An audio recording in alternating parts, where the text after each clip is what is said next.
UHD dari SMA Negeri 1 Saleh yang tinggal di Pamutan. Terus keseharian saya ya menjadi guru seni rupa. Pendidikan saya S1 seni rupa UNES, kemudian S2 juga seni di UNES. Ya, seni menurut saya itu karena cenderung melatih kreativitas. Kemudian dulu awal-awal saya sering orek-orek, bahasanya ya orek-orek, kemudian sering melukis kaligrafi awal-awal karena saya dari di keluarga saya itu sering ngaji, kemudian saya belajar membuat kaligrafi, terus kemudian berlatih, kemudian langsung masuk ke kuliah sebenarnya, kemudian digembleng di kuliah selama hampir 5 tahun, dan diasah lagi, terus selama kelamaan terus menjiwai seni itu sebenarnya untuk apa, dan saya jiwai ini sampai sekarang. Bahkan saya juga mencontohkan ke anak didik selaku guru, tidak hanya ngomong saja tapi beraktivitas dengan apa yang diucapkan, dengan lahir karya-karya.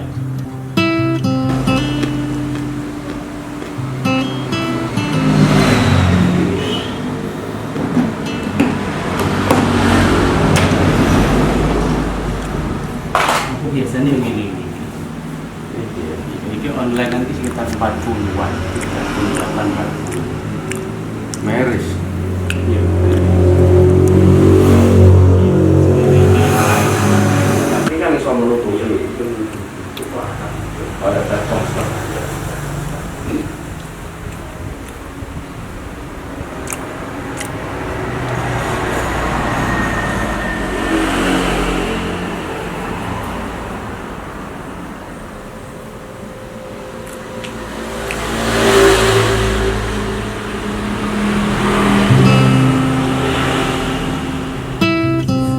Artinya seni itu jangan dianggap sampah atau jangan dianggap ini nantinya jadi pekerjaan atau tidak. Artinya seni itu kita ambil ya tadi kunci bahwa Allah itu juga senang keindahan semua di rumah, pakaian kita, sepatu kita, semua hal yang kita pakai itu awal dan dari seni, terutama yang seni rupa itu. Nah di situ kita mempelajari, walaupun nanti larinya ke budaya apa yang sering di lingkungan itu. Artinya kita bisa mempelajari itu. Kita lihat batik, ternyata proses pembuatannya seperti ini dan kita pakai. Sepatu, desain sepatu dulu yang jadul sekarang sudah model kekinian. Itu mesti ada pakar-pakar seni rupa yang membuat desain. Sebenarnya pendidikan seni di SMA itu melatih itu selain budaya, melatih kreativitas penemuan baru, bahkan kamera, HP itu ada pendesain itu sebenarnya yang dibutuhkan. Nah, kalau jadi seniman, misalkan salah satu jadi seniman yang jadi momok masyarakat itu salah satu dari beberapa yang pilihan yang banyak. Bahkan sampai sekarang rumah pun tetap butuh desain, hanya kadang pelajarinya berbeda. Kadang di SMA mempelajari secara umum, kemudian dilanjutkan dengan gue yang suka ke rumah, suka desain baju lari ke desainer, suka fotografi juga awalnya dari seni rupa. Orang yang seni rupanya bagus, fotografi mesti bagus. Edit film juga sama. Orang yang awalnya seni rupanya sudah mumpuni, tahu tentang seni rupa, tahu tentang prinsip-prinsipnya dan lain-lain, bisa mencapai yang siswa inginkan. Artinya seni rupa di sini itu di SMA itu bisa menjadi salah satu pilihan dari berbagai pilihan yang ada. Misalkan pelajaran yang lain, seni rupa itu mewadai itu. Menurut saya seperti itu.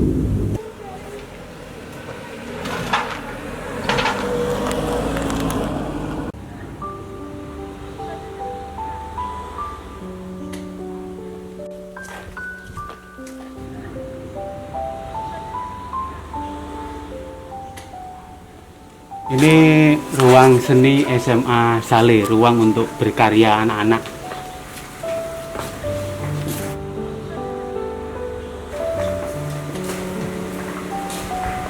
Halo Mbak Ira, nah, ini teman saya, ini siswa Iya Pak. kelas 3. Ya, sampun bisa salaman ya.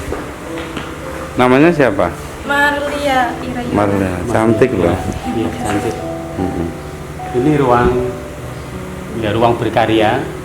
Banyak ada karya-karya dari siswa dan ada karya dari gurunya. Ada karya 2 dimensi dan ada karya patung ya, patung yang ini.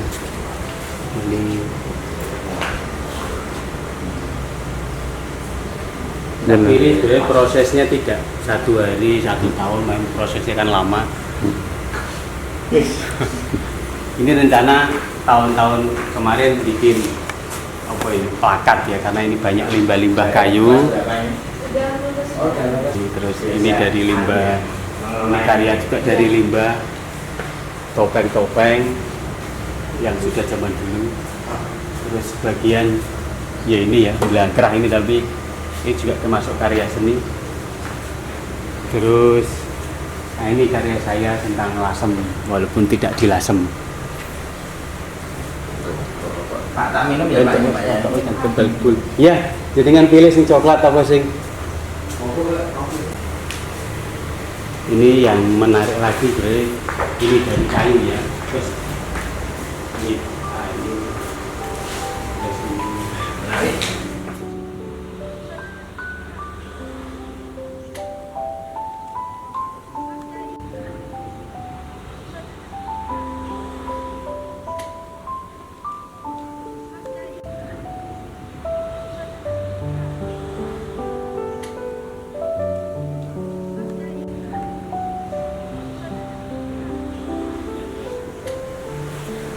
Ini seni apa Pak?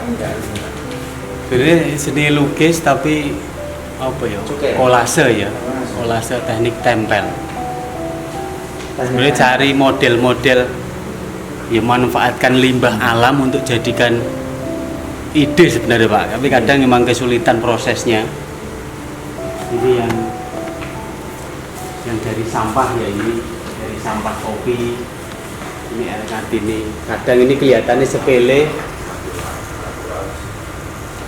tapi kadang ya prosesnya sekali lagi, proses karya seni itu tidak mudah. Ya.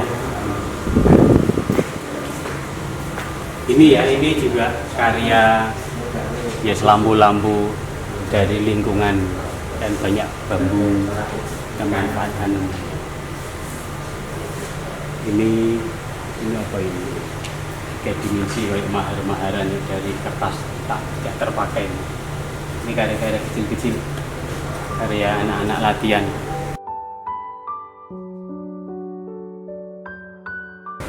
Lebih ke menyenangkan sih. Soalnya kayak kita ngelakuin ini tuh bukan sebagai sebagai pekerjaan, tapi kayak lebih ke hobi. Jadi nggak dibawa pikir pusing. Terus kayak kalau mau ngelukis itu setiap kita mau ngegores kuas di media kanvas atau sebagainya tuh kita juga harus berani dan nggak ragu-ragu. Itu ada yang di atas itu, di sebelah yang lukisan merah. Itu prosesnya itu lukis. Yang ada air terjunnya. Iya. Itu lukisan kedua saya setelah di sini. Itu prosesnya saya lihat contoh dari salah satu pelukis luar. Itu untuk penyelesaiannya sekitar 3 hari.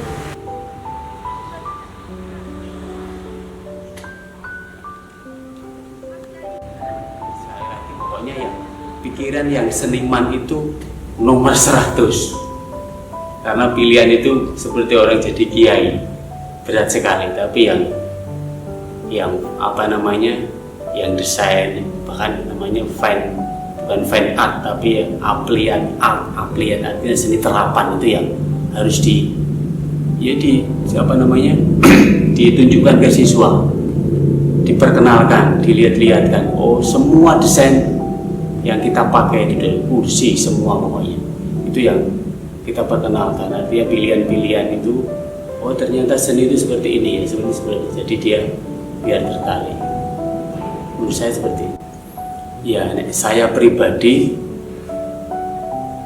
kalau saya pribadi cenderung apa ya, satu, membuat karya itu, setiap orang itu melahirkan karya apapun itu kebanggaan pasti ada. Itu yang jadi ciri khas seni rupa. Nah, karya lahir baru, rasa senang baru itu ya. Kemudian itu muncul kreativitas ya, kreativitas karya, ingin buat karya lagi, ingin cari yang karya yang berbeda lagi, ingin cari yang karya berbeda lagi. Itu yang, nah menurut saya ya untuk apa ya, untuk bisa hidup di zaman sekarang ya. Ya, oh misalkan dagang ini, oh dagang yang di sini tidak ada dagang ini. Oh teman saya yang sini, yang produk yang ini. Walaupun kadang kenyataan di lapangan, kadang jual beli itu kan agak susah ya. Ya itu yang saya dapatkan, selain tadi kesenangan pribadi, kebanggaan yang tidak ternilai. Kemudian ya tadi kalau bikin produk itu otomatis kita bisa dapat dari hasilnya.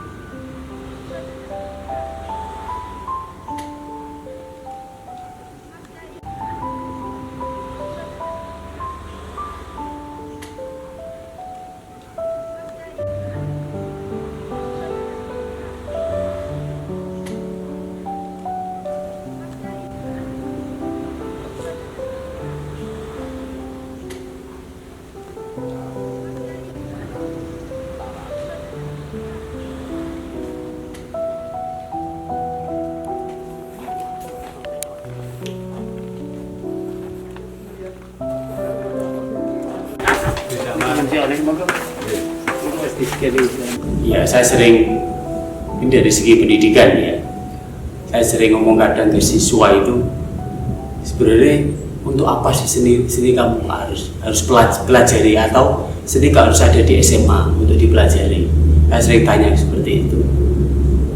Nah, salah satunya, banyak di Google, di internet banyak, itu satu tadi ya, di samping kebanggaan itu, orang yang sudah bangga dengan dirinya sendiri itu, motivasi bangganya muncul, oh saya bisa ini, itu menjadi luar biasa ya. Satu itu. Kedua, bisa apa ya, emosi ya, artinya orang yang cenderung emosional tinggi, kadang seni, karena belajar seni itu kan lebih detail, lebih sabar sedikit-sedikit. Sebenarnya orang seni, sebenarnya orang sabar-sabar kalau sudah tahu ya. Kemudian apa, bisa mengkolaborasi ya, menggabungkan. Seni itu sebenarnya tidak berdiri sendiri sebenarnya. Seni itu dengan ekonomi ya harus gabung ya. Karena seni dia bisa merasa bisa menggawe karya tapi tidak bisa jual, ya sama saja, harus gabung. Ya, sama itu ya berlaku pada saya. Kemudian seni harus gabung dengan teknologi. Itu orang seni tadi ya, teknologi di Google, cara bikin web. Itu orang sendiri tidak bisa ya, artinya ilmu yang lain dibutuhkan. Kemudian manfaat seni yang lain tadi bisa menyeimbangkan, bahasa ini sebenarnya anak kecil ya, menyeimbangkan pikiran kita ya, artinya kita itu bahasa ini otak kanan otak kiri ya. Nah seni itu otak kanannya ini. Iya.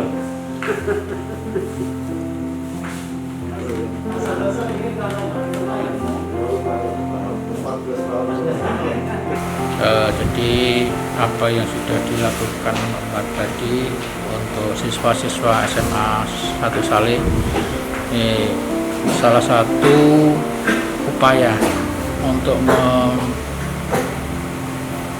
mengeluarkan potensi-potensi anak, karena kita tidak tahu potensi anak seperti apa. Makanya dengan diberi ruang kebebasan seperti ini, potensi anak secara otomatis akan muncul. Ini yang membuat anak punya kepercayaan diri, akhirnya mempunyai skill. Ini yang penting sekarang. Jadi tidak hanya sekedar diberikan materi saja, tapi sekarang kita sudah harus mencoba mengolah kemampuan anak, mengasah kemampuan anak. Jadi potensi anak itu muncul. Jadi, semoga ini bisa dikembangkan lebih baik lagi. Tinggal kita saja yang jangan bosan-bosan untuk membimbing anak-anak kita sendiri.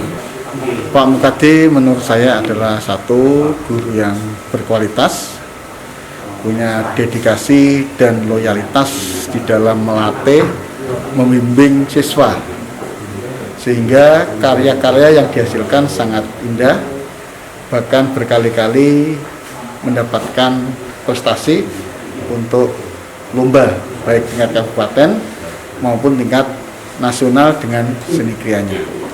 Jadi dalam satu kata, Pak Mukadi adalah guru yang punya kapabilitas dan profesional.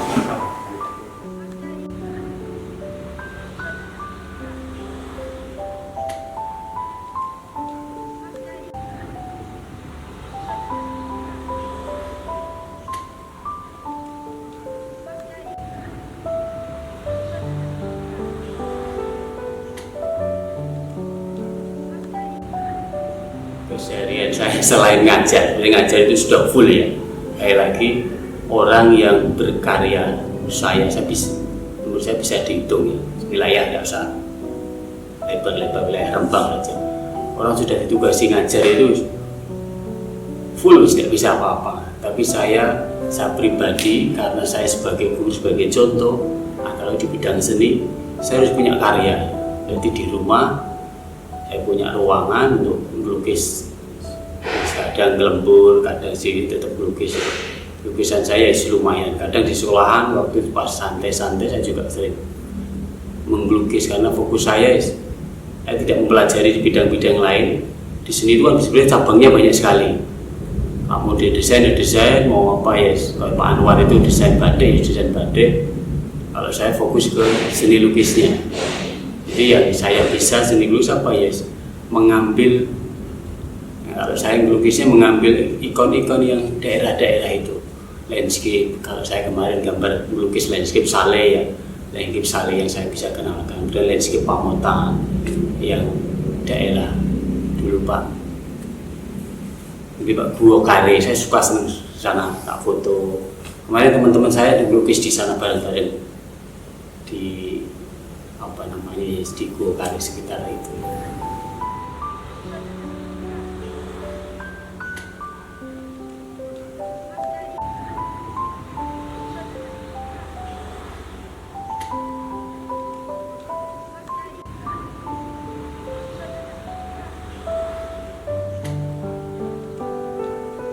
Itu saya juga sambil berdagang. Nah, ini konsep saya itu, kalau jadi guru saja kayaknya kurang ya untuk memfasilitasi ya. Makanya saya walaupun kelihatannya dagangnya laku apa enggak, ya itu dari hasil karyanya. Saya sebagian ada yang beli ya kalau suka, saya sambil belajar berdagang. Alhamdulillah ya, untuk nambah-nambahin.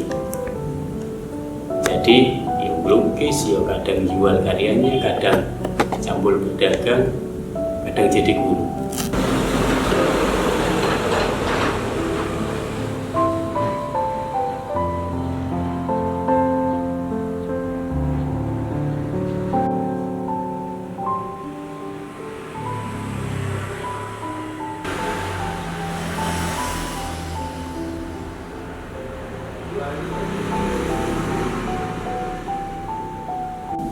Awal-awal dulu kadang protes, karena dulu awal-awal saya pas selesai sekolah itu tahun 2010, saya mau sekolah S3 atau mau melukis, biar saya di sekolah S3 biayanya besar. Saya fokus melukis saja. Saya fokus melukis. Setelah pulang kerja saya kadang sampai jam 5 pagi sampai subuh, kemudian saya tidur sebentar terus berangkat sekolah. Nah, waktu itu kadang gak ngopeni sopo itu kadang mulai di mana-mana, tapi lama-lama wong wis jiwane seperti itu. Nah, kadang waktu-waktu itu kadang pasti protes, dilelang 1 minggu atau 2 minggu itu ada karya yang laku, wah lumayan 1.500.000. Nah itu dikasihkan istri semua bonusnya. Jadi istri tidak mana-mana untuk tutup